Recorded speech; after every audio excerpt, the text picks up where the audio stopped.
Dear students, पिछले video में हमने डिस्कस किया था कि वोकेबलरी क्या है, उसके लेवल्स क्या हैं, उसके टियर्स कितने हैं, कितने तरीके से शब्दों को सीखा जा सकता है।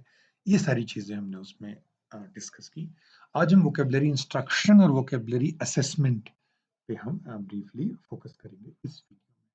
वोकेबलरी इंस्ट्रक्शन के 5 प्रिंसिपल्स की बात करते हैं। एक तो ये है कि डिक्शनरी डेफिनेशंस तक अपने आप को लिमिट नहीं रखना है, उसका रिच मीनिंग्स पे फोकस करना है, कंटेक्चुअल मीनिंग पे फोकस करना है। दूसरा, शब्द कैसे आपस में जुड़े हैं, इस पे फोकस करना है।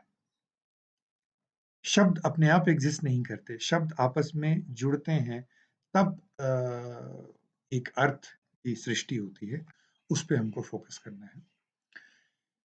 तीसरा जो बहुत इंपॉर्टेंट है कि शब्दों के अर्थ जो है वो हमारी वोकेबलरी में इंटीग्रेट नहीं हो पाएंगे जब तक हम उन शब्दों को, नए सीखे हुए शब्दों का इस्तेमाल को प्रोत्साहित नहीं करेंगे। फिर हम जो सीख रहे हैं उसको रिव्यू नहीं करेंगे, हम जो सिखा रहे हैं उसको रिव्यू नहीं करेंगे, तो वोकेबलरी इंस्ट्रक्शन अधूरी है। और आखिरी जो इंस्ट्रक्शन बहुत इंपॉर्टेंट प्रिंसिपल है कि कुछ शब्दों के चुनाव में और उन शब्दों के बारे में जानने में स्टूडेंट्स को डायरेक्टली इन्वॉल्व करना है। टीचर ही बता दे तो वोकेबलरी इंस्ट्रक्शन इनकम्प्लीट है। तो ये 5 बेसिक प्रिंसिपल्स हैं। डिक्शनरी मीनिंग के बियॉन्ड ले जाना है, शब्दों के आपस के रिश्ते को समझाना है, उनके इस्तेमाल पे फोकस करनी है, रिव्यू करते रहना है और स्टूडेंट्स को डायरेक्टली इन्वॉल्व करना है वोकेबलरी लर्निंग के प्रोसेस में। 2 तरीके की यूजुअली वोकेबलरी लर्निंग है। ये आपने देखा होगा कि रीडिंग में हम बार-बार एक बात करते हैं, इम्प्लिसिट और एक्सप्लिसिट, डायरेक्ट और इनडायरेक्ट। इनडायरेक्ट वोकेबलरी लर्निंग क्या है? जो हम इनडायरेक्टली एक्सपीरियंसेस से सीखते हैं, जिसमें टीचर की भूमिका नहीं होती है। और लेकिन हमारा इस वीडियो में फोकस जो होगा एक्सप्लिसिट या डायरेक्ट इंस्ट्रक्शन पे होगा, जो मैं नेक्स्ट स्लाइड ऑनवर्ड डिस्कस करूंगा। बट थोड़ा सा इनडायरेक्ट को भी समझते हैं। तो इनडायरेक्ट लर्निंग क्या है वोकेबलरी की? जिसमें बच्चे रोजमर्रा की जो ओरल और रिटन एक्टिविटीज हैं, बोलते, सुनते, पढ़ते रहते हैं अपने आप, उससे जो सीखते हैं, 3 तरीके में यूजुअली देखा जाता है कि वो बातचीत के दौरान नए शब्द सुनते हैं। जब कोई एडल्ट उनके साथ ओरल रीडिंग कर रहा होता है, रीडिंग अलाउड कर रहा होता है, तो नए शब्द सुनते हैं। और जब बच्चे खुद पढ़ रहे होते हैं, तो नए शब्द उनके सामने आते हैं। उससे वो नए शब्द सीखते हैं। तो ये इनडायरेक्टली शब्दों को सीखने का तरीका है। जैसे आपको याद होगा, पिछली जो क्लास हुई थी वहाँ पर चर्चा हुई थी कुछ, और मैंने आपको उर्दू के कुछ पोएम्स सुनाए थे। उसमें कई नए शब्द भी मैंने आपको बताए थे। तो आपने मुझे बोलते सुना और उसमें से नए शब्द सुने और वो सीखा। उससे भी आपकी वोकेबलरी डेवलप होती है। इफ आई रिमेंबर करेक्टली, मैंने आपको एक शब्द सिखाया था, माजी। उर्दू में माजी को, पास्ट को माजी कहते हैं। अब 2 शब्द आज आपको और मैं बता लूं। अ, उर्दू में वर्तमान को इमरोज कहते हैं और फ्यूचर को फरदा कहते हैं। तो अब देखो, माजी, इमरोज, फरदा, ये शब्द में यदि आपको मैं अभी डिस्कस शेयर कर रहा हूं, तो आप मेरी ओरल लैंग्वेज सुन रहे हैं और उसमें आपने ये 3 शब्द सुने। तो ये भी एक तरीका है। और जब आप पढ़ते हैं तो नए शब्द आपको आते हैं। तो पिछली बार मेरे ख्याल हमारे एक स्टूडेंट ने पूछा था कि आखिर ये हिज्र क्या होता है ना? तो अब वो उसने पढ़ा और उसने उसके बारे में पता किया। तो आप देख रहे हैं कि ये इनडायरेक्ट तरीके हैं वोकेबलरी डेवलप करने के। हमारा फोकस है कि स्टूडेंट्स में हम वोकेबलरी कैसे डेवलप करें। तो डायरेक्ट मेथड्स जो हैं, डायरेक्ट मेथड क्या है कि जो बच्चों के एवरीडे एक्सपीरियंसेस में जो शब्द नहीं आते हैं, उन शब्दों को सीखना। उसमें जो सबसे इम्पोर्टेंट तरीका है वो है शब्दों को सिखाएं, स्पेसिफिक वर्ड्स को सिखाएं। और उसमें भी 3 चीजें हैं। एक तो जब बच्चे को जब हम टेक्स्ट पढ़ा रहे हैं, तो टेक्स्ट में जो शब्द आ रहे हैं, उन शब्दों के बारे में बता रहे हैं। दूसरा, टेक्स्ट पढ़ाने के पहले उनमें जो शब्द आने वाले हैं, उसके बारे में बता रहे हैं। और तीसरा, ग्लॉसरी में शब्द दिए होते हैं हर विषय में। ज्योग्राफी की अपनी ग्लॉसरी है, केमिस्ट्री की अपनी ग्लॉसरी है, साइकोलॉजी की अपनी ग्लॉसरी है, लर्निंग की अपनी ग्लॉसरी है। उनमें जो दिए हुए शब्द हैं, उनको सिखाएं। आपको याद होगा कि जब मैं इस पेपर का सिलेबस डिस्कस कर रहा था, तो उसमें जितने टेक्निकल टर्म्स पेपर में यूज हुए हैं, मैं आपको एक बार पहले ही बता चुका हूं। तो ये दूसरी स्ट्रैटेजी है। Teaching specific words expected in text, है ना? और हो सकता है कि आपको एक शब्द सूची मिल जाए, जैसे मैं जब रिसर्च मेथोडोलॉजी के वीडियोज़ आपसे डिस्कस करूँगा यूजीसी नेट के तैयारी के दौरान, तो वहाँ पर रिसर्च से जुड़े हुए टॉपिक्स की एक लिस्ट है और उन सारे सारे शब्दों को हम एक-एक करके समझेंगे। तो वो भी एक तरीका है वोकैब्युलरी को बिल्ड करने का। तो जो सबसे इम्पोर्टेंट और सबसे पॉपुलर तरीका है वोकैब्युलरी बिल्ड करने का, कि स्टूडेंट्स को हम स्पेसिफिक वर्ड्स सिखाएँ। दूसरा जो बहुत इम्पोर्टेंट है कि शब्द बन कैसे रहे हैं, मॉर्फोलॉजी शब्दों की। तो मॉर्फोलॉजिकल अप्रोच बहुत इम्पोर्टेंट है, शब्द बन कैसे रहे हैं। यदि हम बच्चों को वो सिखाते हैं, तो बच्चे इंडिपेंडेंट वोकैब्युलरी लर्नर हो सकते हैं। और मैं भी आपको यहाँ पर 3 इम्पोर्टेंट वर्ड लर्निंग स्ट्रैटेजीज़ मैं आपको क्विकली डिस्कस कर रहा हूँ। एक अफिक्सेस के बारे में। अफिक्सेस जो शब्द के आगे या पीछे लगते हैं, और आपको पता है अफिक्सेस 2 तरह की होती हैं, प्रीफिक्सेस और सफिक्सेस। जो बाद में लगती हैं वो सफिक्सेस और जो पहले लगती हैं प्रीफिक्सेस। यदि बच्चों को प्रीफिक्सेस और सफिक्सेस की हिंदी, अंग्रेजी या जो भी भाषा आप सिखा रहे हैं, उसकी जानकारी हम दे देते हैं, तो बच्चे बहुत सारे शब्दों के अर्थ खुद ही बता लेते हैं। कुछ उदाहरण मैं आपको दूँ। Affixes, affixes by the way 2 तरीके के होते हैं। एक को हम बोलते हैं इन्फ्लेक्शनल अफिक्सेस, दूसरे को बोलते हैं डेरिवेशनल अफिक्सेस। इन्फ्लेक्शनल अफिक्सेस जैसे गवर्न वर्ड है, ईडी लग जाएगा, गवर्न्ड, है ना? गवर्निंग, गवर्न से मिलते-जुलते ही हैं, इन्फ्लेक्शंस हैं। गवर्न का गवर्न्ड, गवर्निंग। लेकिन गवर्न का गवर्नर या गवर्नमेंट ये बिल्कुल डिफरेंट है। इसको डेरिवेशनल सफिक्सेस कहते हैं, है ना? तो अब डेरिवेशनल डिराइव करते हैं, तो कैसे बनते हैं? उसको इन्फ्लेक्ट करते हैं, तो इन्फ्लेक्शन में आपने सिर्फ याद रखना है कि मीनिंग में बहुत चेंज नहीं होता। गवर्न का गवर्निंग और गवर्न्ड में बहुत चेंज नहीं है। गवर्न, गवर्निंग, गवर्न, लेकिन गवर्नमेंट और गवर्नर में बहुत चेंज है ना? तो ये अफिक्सेस, ये सफिक्सेस है।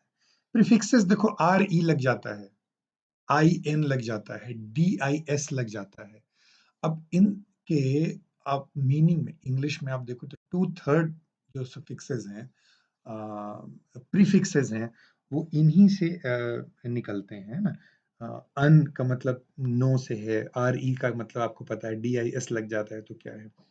इससे बच्चे जो है शब्द बनाना सीखते हैं और शब्दों के मतलब सीखते हैं। तो ये तो होगी affixes. Word roots, word roots क्या है? जिनसे हम बहुत सारे शब्द और बनाते हैं। जैसे हेलियो वर्ड है, सन से जुड़ा हुआ, हेलियोट्रॉपिक, हेलियोसेंट्रिक। यदि आप बच्चों को बताते हैं कि हेलियो का मतलब सन है, तो हेलियोट्रॉपिक क्या है और हेलियोसेंट्रिक क्या है, ये बताना फिर बहुत आसान हो जाता है। Homo, homophobia, homosexual, homophone, homograph, homonym. अब आप देख रहे हो कि एक शब्द से किस तरह से बन रहे हैं। अब बहुत इंटरेस्टिंग तरीकों से उसको सिखाया जा सकता है। बेस वर्ड्स तीसरा तरीका है। ये वर्ड लर्निंग स्ट्रैटेजी है। बेस वर्ड जैसे माइग्रेट वर्ड है, माइग्रेट से माइग्रेशन, माइग्रेटरी, इमिग्रेशन, कितने सारे शब्द जो हैं हम बना सकते हैं। मैं आपको एक एग्जांपल और दूं। यदि आप जल शब्द के पर्यायवाची लर्न कर लें, जल के, पानी के, उसमें उन शब्दों में यदि ज लगा दें, तो वो बन जाएगा कमल, है ना? जल से जन्मने वाला। द लगा दें तो वो बन जाएगा बादल। धी लगा दें तो बन जाएगा समुद्र। देखो ना, जलज, नीरज, वारिज। आपने जल, नीर, वारी, ये पानी के पर्यायवाची हैं। सब में ज लगा दिया तो क्या बन गया? कमल। जलज, नीरज, वारिज। अब इसमें द लगा दो तो बादल बन जाएंगे। जलद, नीरद, वारिद, ये सब बादल हो गए। धी लगा दो, धारण करने वाला, देने वाला बादल, धारण करने वाला समुद्र। जलधि, उच्छल जलधि तरंगा हम गाते हैं राष्ट्रगान में, जलधि।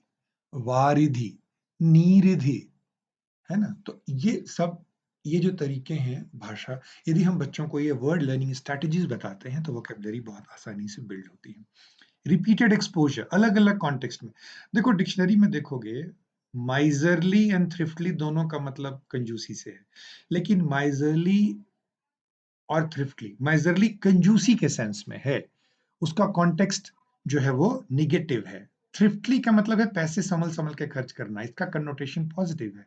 लोनली और अलोन कन्नोटेशन डिफरेंट है। तो एक वर्ड के रिपीटेड एक्सपोज़र से वोकैब्युलरी बिल्ड होती है। फोकस टियर 2 वर्ड्स पे करना है। रिच और वैरिड लैंग्वेज एक्सपीरियंस मतलब अपने से बोलना ही नहीं है, बच्चों को फ़िल्म देखने के लिए भी प्रोत्साहित करना है, पढ़ने के लिए भी, सुनने के लिए भी। तो वैरिड एक्सपीरियंसेस नाटक में पार्टिसिपेट करने के लिए भी। तो भाषा से जुड़े हुए अखबार पढ़ने से भी, मैगज़ीन पढ़ने से भी, रेडियो सुनने से भी, गाने सुनने से, ग़ज़लें सुनने से, फ़िल्में देखने से, डॉक्यूमेंट्रीज़ देखने से। तो लैंग्वेज के रिच और वैरिड एक्सपीरियंसेस से अ, वोकैब्युलरी बिल्ड होती है। आजकल मेरी वाइफ़ जो है वो एक टर्किश सीरियल देखती हैं जो उर्दू में डब्ड है। तो वो सीरियल जब वो देखती हैं तो सुन-सुन के उर्दू के कम से कम 2 ढाई सौ वर्ड्स उन्होंने सीख लिया है जो तो आपका क्यों सीखा उन्होंने? क्योंकि उनका लैंग्वेज एक्सपीरियंस उस तरीके का हुआ। फिर जो एक तरीका है कि डेफिनिशन नॉलेज के बियॉन्ड ले जाना है मैं डिस्कस कर चुका हूँ। वैरायटी ऑफ स्ट्रैटेजी सिर्फ यही नहीं कि जो टेक्स्ट में वर्ड्स आया उसका मतलब बता दिया और वोकैब्युलरी ट्रेनिंग हो गई, नहीं।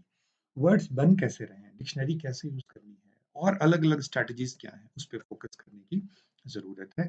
एक्सटेंडेड और एक्टिव एंगेजमेंट की ज़रूरत है क्रॉस करिकुलम एरिया कि शब्द सिखाने का की ज़िम्मेवारी सिर्फ हिंदी, अंग्रेज़ी, संस्कृत टीचर की नहीं है, फिज़िक्स टीचर की भी है, ज्योग्राफी टीचर की भी है, केमिस्ट्री टीचर की भी है। तो एक क्रॉस डिसिप्लिन जब बच्चों को एक्टिवली हम शब्दों के प्रति प्रेम में पढ़ना सिखाते हैं, तो वोकैब्युलरी बिल्ड ईज़िली कर जाती है। डिक्शनरी कैसे यूज़ करते हैं, थिसॉरस कैसे यूज़ करते हैं, रेफरेंस गाइड्स कैसे यूज़ करते हैं, एनसाइक्लोपीडिया कैसे यूज़ करते हैं, उससे भी वोकैब्युलरी इंस्ट्रक्शन होती है। कॉन्टेक्स्ट से मतलब कैसे समझते हैं। इडियम्स आपको पता ही है कि इडियम्स में जब शब्द आ जाते हैं, तो बिल्कुल ही उसका अर्थ जो है वो बिल्कुल बदल जाता है। थ्रोइंग अ बुक का मतलब किताब फेंकना भी है और थ्रोइंग अ बुक का मतलब कड़ी सजा देना भी है। अब आप देख रहे हो कि अलग-अलग जगहों पे इडियम्स मतलब जो मुहावरों में जब वो आते हैं, तो वो किस तरह से अपना अर्थ जो है वो चेंज कर देते हैं। आई एम श्योर कि तोते उड़ने का मतलब यहाँ पैरट से कोई लिंक नहीं है। तोते उड़ने का मतलब यहाँ पर क्या है वो आप समझते हैं। इडियोमेटिक इंफ्लेशन है, जैसे स्वर्ग सिधार गए, मर गए का कहना है स्वर्ग सिधार गए। अब स्वर्ग सिधार गए ये जो है वो अ, मतलब कुछ और है और स्वर्ग हेवन का मतलब यहाँ पर कुछ और है। डेप्थ को बताने का एक तरीका है स्वर्ग सिधार गए, जिसको हम यूफेमिज़्म कहते हैं। यूफेमिज़्म क्या है आप डिक्शनरी में देखना, इसको मैं सारी चीज़ें वीडियो में कवर नहीं कर रहा हूँ, जब हम डिस्कशन करेंगे, तो बहुत सारी चीज़ों के यूफेमिज़्म है और उर्दू में बहुत ज़्यादा यूफेमिज़्म इस्तेमाल करते हैं, है ना? तो जैसे हम ये नहीं बोलेंगे कि मैं आपसे अनुरोध करता हूँ कि आप बोलें। अब वो बोलेंगे कि मैं आपको दावत-ए-सुख़न दे रहा हूँ या बोलेंगे आपको मैं ज़हमत-ए-सुख़न दे रहा हूँ, मतलब आपको बोलने की तकलीफ आपको होगी आप अब आप देख रहे हो ये यूफेमिज़्म है, इडियोमेटिक एक्सप्रेशंस है। शाब्दिक अर्थ से आप उसको इंटरप्रेट करेंगे, तो हम कभी भी उस चीज़ को नहीं समझ पाएँगे। शब्दों के मल्टीपल मीनिंग्स होते हैं, इनके प्रति अ, उनके उनको बताते रहना बहुत ज़रूरी है कि अलग-अलग कॉन्टेक्स्ट में मतलब तो है ही, कई बार एक ही शब्द के अलग-अलग मतलब है। हिंदी में जब आप श्लेष अलंकार की बात करते हो, जब आप बताते हो रहीमन पानी राखिए, बिन पानी सब सून, तो वहाँ पानी के क्या अर्थ हैं? या कनक कनकते सौगुनी में कनक कनक में एक जगह धतूरा है, एक जगह गोल्ड है, तो वो क्या सेंस है अलग-अलग मीनिंग्स का। यहाँ पर एक चीज़ जो मैं ज़रूर अभी आपसे डिस्कस करना चाहूँगा, ये डायरेक्टली आपको इस टॉपिक से लिंक है भी बट वो बहुत इम्पोर्टेंट नहीं है। ये बच्चों में ये सेंस कि भई देखो शब्दों में 3 चीज़ें होती हैं। शब्दों में स्पेलिंग होता है, शब्दों में उच्चारण होता है और शब्दों में अर्थ होता है। और ये देखो यदि हम इसको 3 गोलों के रूप में दिखाएँ, स्पेलिंग, प्रोनंसिएशन और मीनिंग, तो ये देखो कितने तरीके के शब्द हैं। अब आप देख रहे हो कि हेट्रोनिम है इसमें, होमोनिम है, हेट्रोग्राफ है, सिनोनिम है, होमोफोन है, होमोग्राफ है। अब ये क्या होते हैं, ये अब आप इस वीडियो को यहाँ पॉज़ करके इसकी खुद ही स्टडी करोगे तो आपको समझ में आ जाएगा। तो अब आप देख रहे हैं कि इसमें अम, होमोनिम कौन से हैं? होमोनिम वे हैं जिनकी मीनिंग डिफर करती है लेकिन प्रोनंसिएशन और स्पेलिंग मैच करता है। ये होमोनिम हो गए, है ना? अब हेटेरोनिम क्या है कि साउंड और मीनिंग जो है वो डिफरेंट है ना? तो अब आप देख रहे हो कि ही डिजर्टेड मी, वो मुझे छोड़कर चला गया, and I am living in a desert, मैं रेगिस्तान में रह रहा हूँ। ये जो है वो अब इसी तरह से जो बहुत सारे शब्द जैसे टू देखो आप वहाँ पे टी-ओ, टी-डबल-ओ, टी-डब्ल्यू-ओ, ये प्रोनंसिएशन सेम है, लेकिन स्पेलिंग भी वैरी करती है और मीनिंग भी वैरी करती है।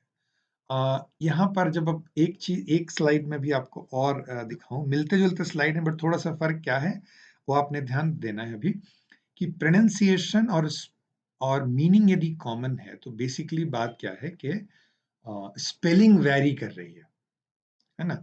और यदि स्पेलिंग और मीनिंग कॉमन है, इसका मतलब प्रोनंसिएशन वैरी कर रही है। और इस स्लाइड में जो उसके एग्जाम्पल हैं वो बहुत अच्छे नहीं हैं, बट अगले स्लाइड में उसके एग्जाम्पल आपको ज्यादा क्लियर हो रही हैं। अब आप देखें, ओवरलैप को देखें, प्रोनंसिएशन और मीनिंग का जहाँ ओवरलैप हो रहा है, तो यहाँ पर मतलब क्या होगा कि स्पेलिंग बदल गया। कलर की स्पेलिंग फॉर एग्जाम्पल देखो बदली हुई है। अ, अब दूसरा देखें आप, जहाँ पर स्पेलिंग और मीनिंग्स कॉमन है, अल्टरनेटिव प्रोनंसिएशन की जब हम बात करते हैं, डायरेक्ट डायरेक्ट की बात जो हम करते हैं, ये जो है वो इस तरह की जब हम बच्चों को ट्रेनिंग देते हैं कि कैसे मीनिंग, प्रोनंसिएशन और स्पेलिंग्स ओवरलैप करती हैं, यूनिक होती हैं, अलग होती हैं, तो ये वाली स्लाइड और ये वाली स्लाइड, तो ये मैंने आपको आज कुछ तरीके डिस्कस किए। वीडियो की लिमिट ओवर हो रही है, तो जो असेसमेंट वाला जो पार्ट है वो हम नेक्स्ट